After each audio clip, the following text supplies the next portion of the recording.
आपने माशाल्लाह काफ़ी काम भी किया। क्या देखते हैं कि कौन से आर्टिस्ट, मेल फ़ीमेल की बात कर रही हूँ, डायरेक्टर्स की भी बात कर रही हूँ, अंडररेटेड और ओवररेटेड रहे हैं या हैं? मुझे लगता है कि अंडररेटेड तो सबसे पहले मैं ही हूँ, क्योंकि वर्ल्ड रिकॉर्ड बनाने के बाद भी लोग समझते हैं कि मैंने कोई ख़ास काम नहीं किया। हालांकि मेरा रिकॉर्ड तकरीबन 2014 से बना हुआ है और अब तक किसी ने तोड़ा नहीं है पूरी दुनिया में। मगर यह है कि उम्मीद है कोई तोड़े, मेरी दुआ है। ज़ाहिर बात है मुझसे भी कोई डिफरेंट तरह के लोग आएंगे मुस्तकबिल में, तो मैंने भी तो तोड़ा ही है कि लोगों के रिकॉर्ड, तो मेरा भी कोई ना कोई तो तोड़ेगा ही, क्योंकि मैंने एक छोड़ा हुआ है। कोई म्यूज़िशियन ही होगा, क्योंकि मैं म्यूज़िक नहीं बजा पाया तो इसलिए। बाकी ओवररेटेड जो है वो ऐसा है कि हमारे, मैं समझता हूँ कि शायद कहना नहीं चाहिए, थोड़ा सा कंट्रोवर्शियल हो जाएगा, मगर तकरीबन हमारे दोनों ही जो सुपरस्टार जो लाहौर से हैं वो दोनों ही जो है ओवररेटेड हैं। मतलब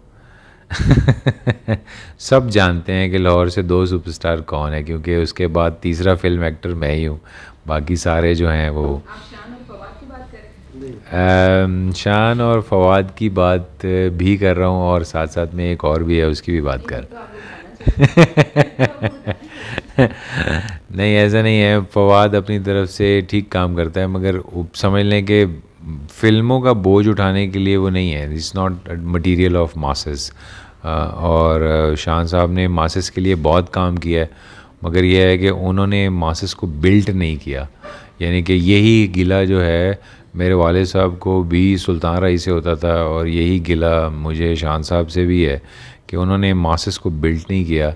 और उन्होंने जितनी भी फिल्में बनाई अपनी, उन्होंने मार्केट में कोई ख़ास बिज़नेस नहीं किया, और वो ज़्यादातर जो है लोगों के पैसों से ही बनी हुई फ़िल्में थी।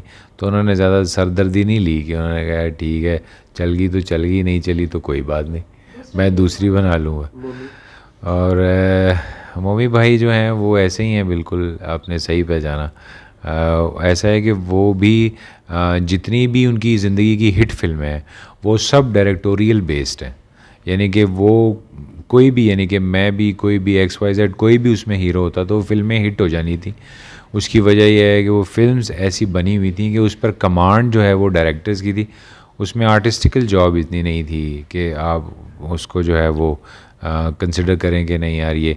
तो हमारी इंडस्ट्री शुरू से ही प्रॉपरली डेवलप नहीं हुई थी। तकरीबन ये मामला 80s से चला आ रहा है, ये अभी के नहीं है कि ये जनरेशन जो सेकंड आई, फिर अब हम तो थर्ड जनरेशन में आ देंगे, हम 2005 के बाद है। अब हमारे बाद 25 के बाद समझ लें कि थर्ड जनरेशन, फोर्थ जनरेशन जो है वो स्टार्ट हो जाएगी। अलग अगर उनको इंडस्ट्री काम करने के लिए बच भी जाए।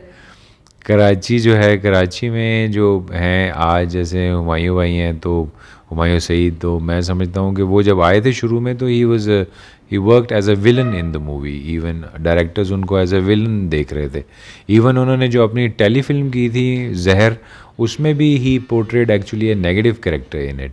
और तो इस तरह लोग जो है उन्हें देखते थे, और फिल्म मटेरियल भी नहीं थे। तो that's why he took a lot of time to get to that point. बीच में जैसे नो पैसा नो प्रॉब्लम फिल्म आई, फिर इस तरह की बहुत सारी फिल्म्स आई। हाँ जी, अब हीरो आ रहे हैं, इसमें कोई शक नहीं है। वो हीरो में ही नो पैसा नो प्रॉब्लम में भी वो हीरो ही आ रहे थे। ऐसी बात नहीं है कि वो हीरो नहीं थे। तो ऐसी कोई इशू नहीं है। मेन बात यह है कि ठीक है, अगर लोग, मैं समझता हूँ इस टाइम में उन्हें लगता है कि वो हीरो उनको आना चाहिए और लोगों के लिए फिल्में बनानी चाहिए, तो ठीक है, उनकी अपनी एक है थिंकिंग। मगर मैं इस पॉइंट ऑफ व्यू से कह रहा हूँ कि इंडस्ट्री का कोई मुस्तकबिल नहीं होगा अगर यही गलतियाँ आने वाले टाइम में भी चलती रहीं। लड़कियों में ओवररेटेड जो है, मैं समझता हूँ कि रीमा जी जो हैं वो ओवररेटेड थी। दो कि she was a very pretty women, don't take me at that point के यार ये क्या कह रहे हैं। बट ये है कि मैं समझता हूँ कि वो आर्टिस्ट उतनी अच्छी नहीं थी जितनी अच्छी वो डांसर थी। यानी कि बहुत कम, हालांकि उन्होंने कोशिश भी की, निकाह में उन्होंने कोशिश की कि वो अपने जो है वो फ़न के जौहर मनवाएं।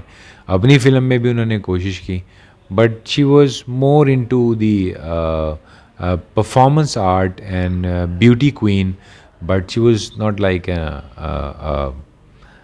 she was not like Saima ji, in simple word. She's a like artistical जो है सेक्टर जो है वो कमज़ोर था.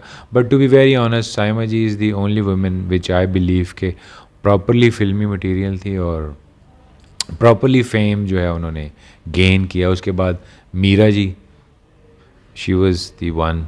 और ये दो ऐसी लड़कियां हैं जिन्होंने, मैं समझता हूँ कि काम फिल्मी अच्छा किया. ये बताएं, वीना मलिक कैसी आर्टिस्ट थी? वीना मलिक जो है वो बहुत अच्छी आर्टिस्ट थी, मगर पैरोडी के लिए बहुत अच्छी थी. She was not a film material still, I believe. But दो कि उन्होंने कोशिश की अच्छी फिल्मों में काम भी किया और कोशिश की कि वो भी अपने फ़न को जो है फ़िल्म के एंगल से मंगवाएं, मगर उनमें भी वीकनेसेस थी, जैसे कि डांस नहीं था और फेस लुक जो है वो ऐसी नहीं थी कि वो फिल्म जो है वो समझ लें कि मासेस के लिए वो एक डोमिनेंट फिगर बन जाए. जैसे कि आप समझें कि मैडम नूरजहाँ थी, अब लोग उनको पसंद करते थे तो बस पसंद करते थे, उसमें मासेस भी और क्लासेस भी सब भी उनको पसंद करते थे.